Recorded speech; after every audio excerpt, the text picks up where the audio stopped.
Atanais's hiding place. A fight took place here.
Franciscus Antonius.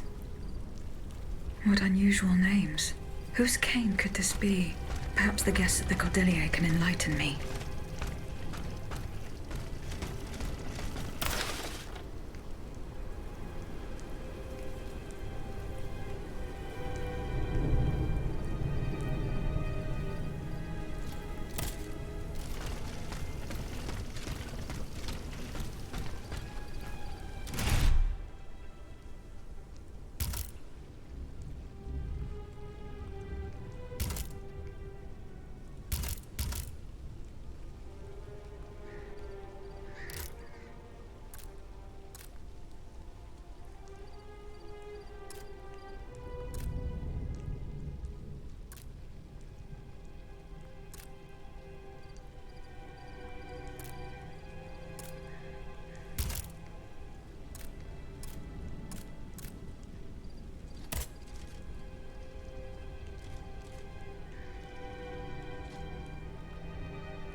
Has anyone seen Monsieur de Mirabeau? Aegis, a word, s'il vous plaît.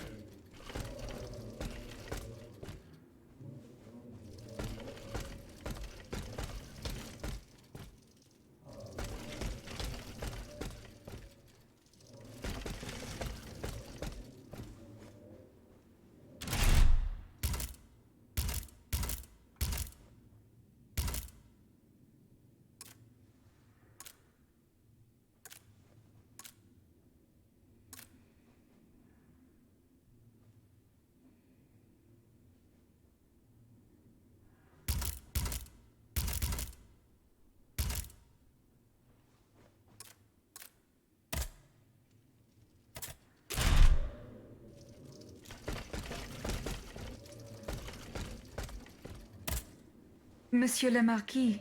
I'm listening, Aegis.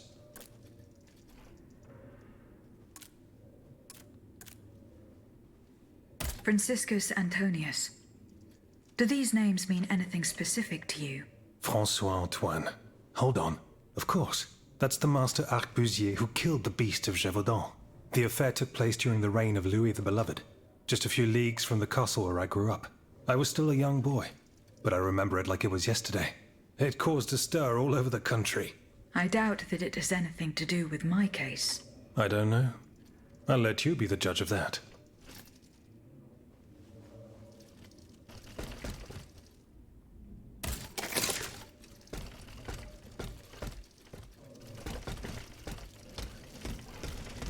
Aegis, a word, s'il vous plaît. Aegis, I'd like to talk to you about my research. Do you have a few moments to spare for me? Certainly, mon père. I am listening. I've carefully collected the testimony of our companions here. Then I compared them with the observations made during my investigation of the man who calls himself Cagliostro. I came to quite the shocking conclusion. I believe I have discovered how the royal automats remain constantly in motion, like clocks that never need winding. They get their energy from the souls of the dead, Aegis. They drink from the anima essence that permeates the purgatory described by Monseigneur de la Fare. These machines feed on the dead. The greater the massacre, the deeper the river where they slake their thirst.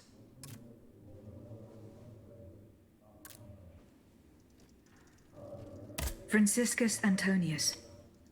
Does that mean anything to you? Let's see. Francois Antoine. No, that doesn't mean anything to me, I'm afraid. Désolé, ma chère.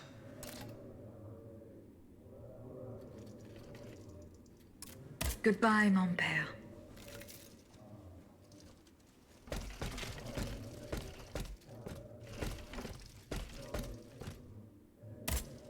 Monsieur Raymond. Aegis, we are very pleased to see you again. It was very unwise of us to leave the Société without such a capable bodyguard as yourself. It is a miracle that we got here safely.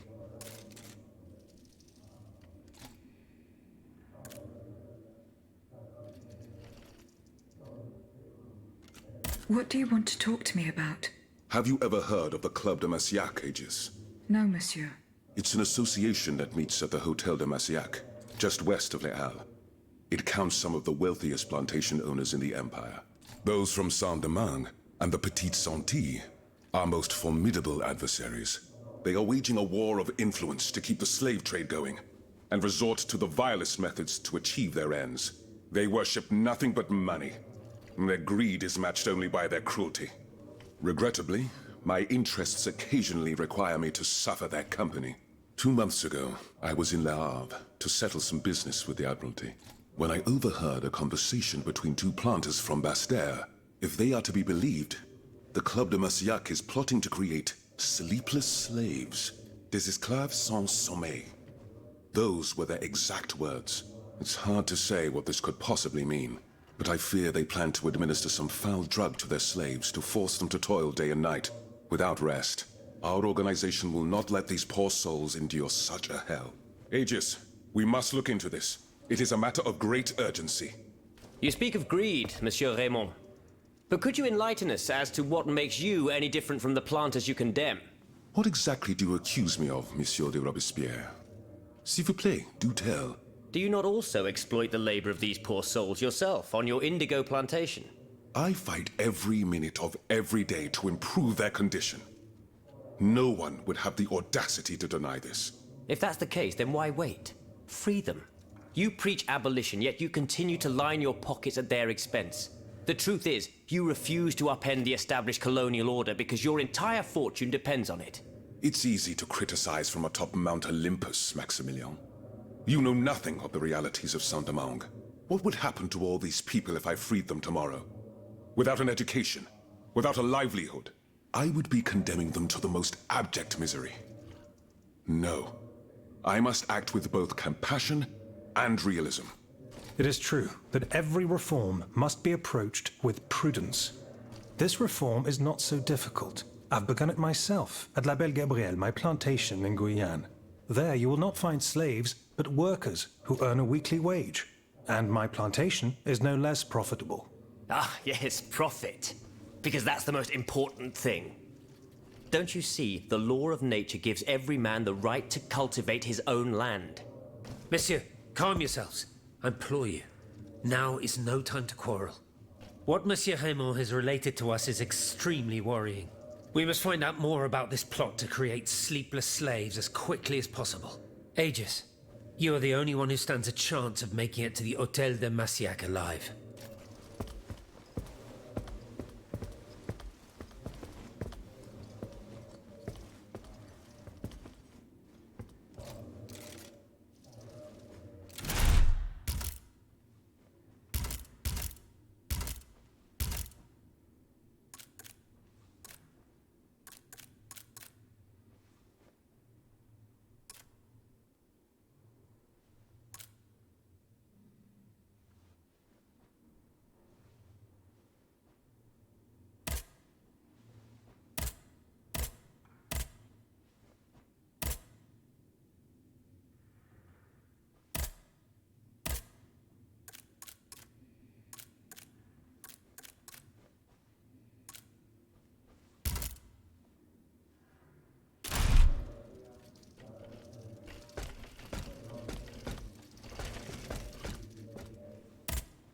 Did you go to the Hôtel de Massiac?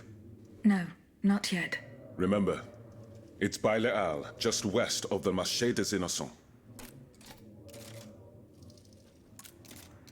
I found a cane inscribed with the name Franciscus Antonius. Does that mean anything to you? No, I'm sorry.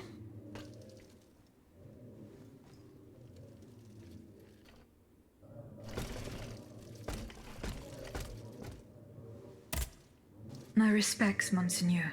I didn't expect to see you again so soon, Aegis. We missed you when we had to leave our shelter at Place Saint-Merry. The path that led us to this convent was not an easy one, believe me. Do the four names Franciscus Antonius mean anything to you? The Franciscan order, perhaps? Go on. Franciscus Assisiensis, the founder of the order, and Antonius Patavinus, one of its most illustrious members. I'm sorry, Aegis, but that's all I can think of.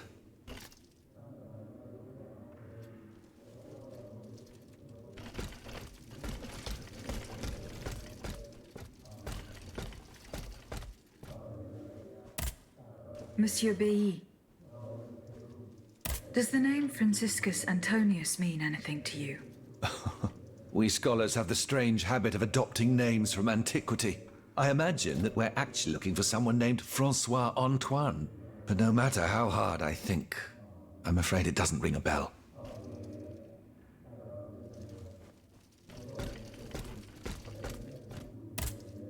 Monsieur Lavoisier.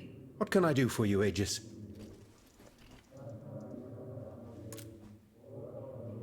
Do the names Franciscus Antonius mean anything to you? No, nothing really. Francois Antoine, maybe? No, nothing with that name either. I'm sorry, madame. Goodbye, Monsieur Lavoisier.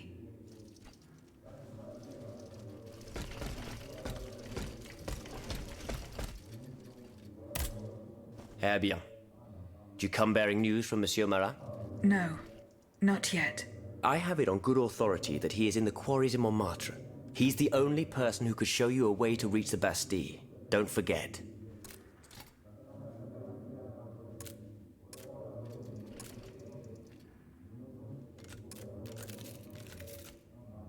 found a cane engraved with the name Franciscus Antonius. Who could it belong to? Let me think a moment, je vous prie. I know an Antoine Francois, a printer on Rue de la Harpe. His surname is Momoro, but he is a man of the people and a true patriot. I doubt that he ever sported a cane with his name engraved on it.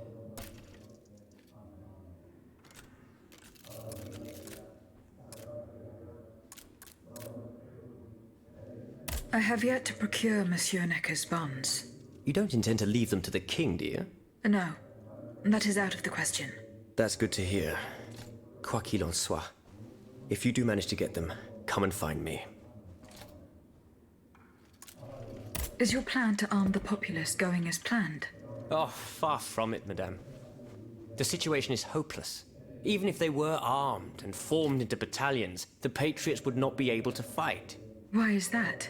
Most of the strategic points in the city are inaccessible. A strange illness strikes all who try. They are seized by an irrational fear, one so great that those who do not lose consciousness go mad or perish on the spot. This makes it impossible to do anything. Any attempt at an uprising is a fool's errand. The locations you mentioned share a common feature. A statue holding a lantern. That's right. From what little I could make out, they appear to be depictions of a Vestal Virgin watching over the sacred fire. Une lanterne des morts! What do you mean, monsieur? Lanterns of the dead. Ancient stone pillars that are found near some cemeteries. Our ancestors kept a fire going on top of them. Today, no one knows what they were used for.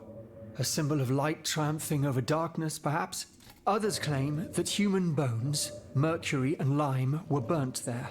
Some odious sorcery that was meant to entrap the tormented souls that wandered around the burial grounds. That makes sense and confirms my observations. I am now certain that the King's lanterns capture the anima essence of the dead who have been cast into purgatory, and that this essence is what allows the automats to stay in motion, without needing a key to wind them. Pater noster qui es in celis, sanctificetur nomen tuum. Now that I think about it, madame, you obviously are not subject to the harmful effects of these lanterns. No, au contraire. When activated, these statues reveal an apparatus that allows me to repair myself. It follows that if you destroy these lanterns, the people will be free to fight again. Unfortunately, they are preternaturally strong. Nothing can so much as damage them. Come now, no metal is indestructible. If we knew what these lanterns were made of, perhaps I could find a way to destroy them. Where should I start looking? Start by poking around the factories near Monsieur de Vaucanson's workshop. That's where the automats were forged. I'd wager the lanterns were made there as well.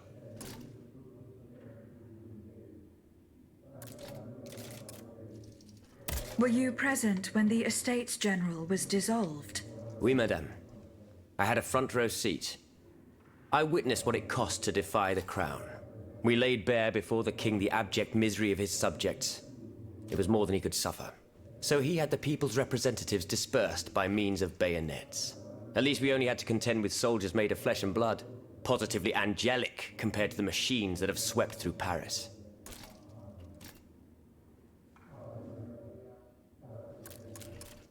Goodbye, Monsieur de Robespierre.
coat of arms.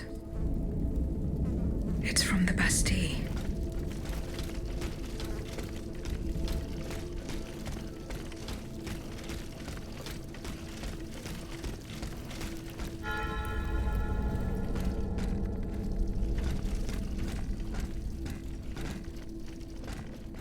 Traces of gunpowder.